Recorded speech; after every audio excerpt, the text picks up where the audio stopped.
17 years later and Sacred 2 is back, but the big question is, does this remaster actually hold up on the Steam Deck, or did nostalgia just get a quick coat of paint?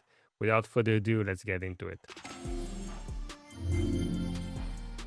Now, I spent about 10 days testing Sacred 2 Remastered on the Steam Deck using an early review key from THQ Nordic. Thank you so much for providing that.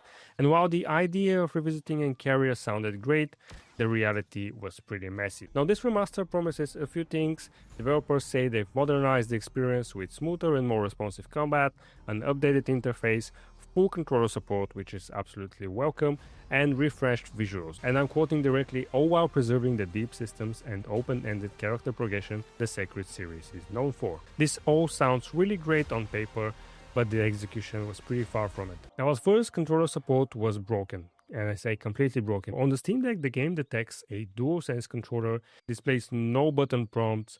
On the menu, there's overlapping icons, double text, and you couldn't tell what did what. Now I tried everything, disabling Steam input, enabling Steam input, changing button layers, tweaking confits, trying to open it from desktop mode, nothing worked. The only fix was forcing a launch command that told the game it wasn't running on a Steam Deck. I only discovered this after trying to run it on my PC and having absolutely no issues with the controller, so this was a Steam Deck related thing. Now that finally showed the proper button icons, but it also dropped performance to around 30 FPS. For a 2008 game, that's absurd. Now thankfully a patch dropped a few days later while I was still testing it, and it fixed all of this. Now controller support works out of the box, you don't need a command, it feels pretty solid. Performance too improved, mostly sitting at around 60 FPS on the OLED deck, sometimes jumping up to 90. However, it's not perfectly stable at all. There are still random dips into the 40s, especially when panning the camera in busy areas. Now, battery life on the Steam Deck is pretty underwhelming. On the OLED, I got roughly 3 hours and 15 minutes per charge, and on the LCD, that dropped to around an hour and 45 minutes. For a remaster of a 17-year-old game, I think that's pretty disappointing. You would expect 4 hours minimum, but something here pulls more power than it should. Then there is the settings menu, which feels like it came from a different planet. There is no typical low, medium, high presets. Instead, you get sliders named grass distance, shadow distance, tree job full budget, which I've never heard of before, texture distance, a tree and grass culling options, half of which barely change anything. And of course, there's no upscalers of any kind. I wasn't expecting it to be.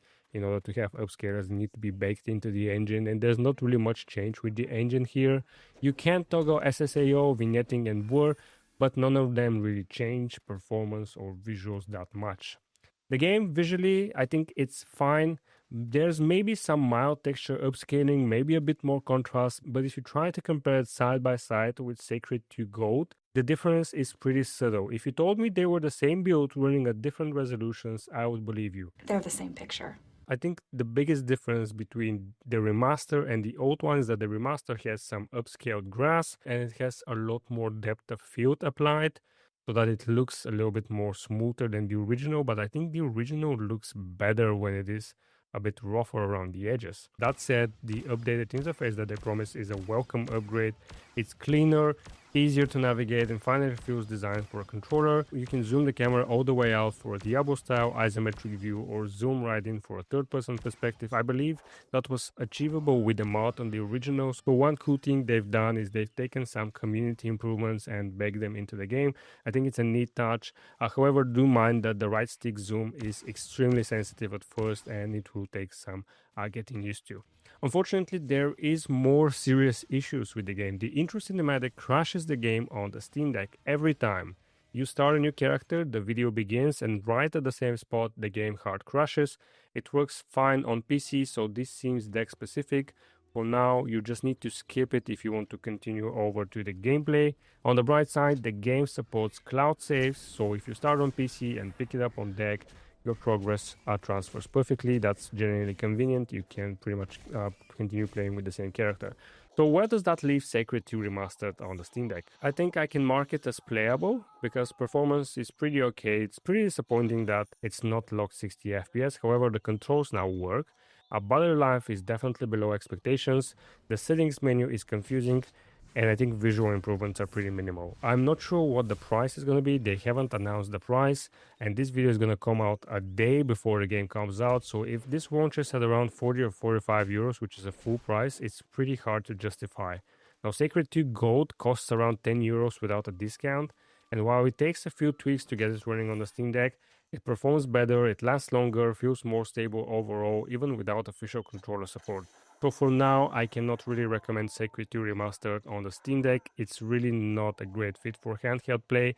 It's playable, it works, but it's not where it should be yet. If you're feeling really nostalgic for Sacred 2 and you must play it on the Steam Deck, you should temper your expectations. If you're new to the series, I would hold off until THQ Nordic pushes another patch or two, because right now, this remaster proves one thing: sometimes modernized doesn't actually mean better. That's gonna be it for this review. If you guys enjoyed it, consider leaving a like and subscribe for more Steam Deck content. And maybe after you're done with this video, you could check out the Steam Flow curator page, where I post recommendations, performance benchmarks, and overall reviews about every game I test on the Steam Deck.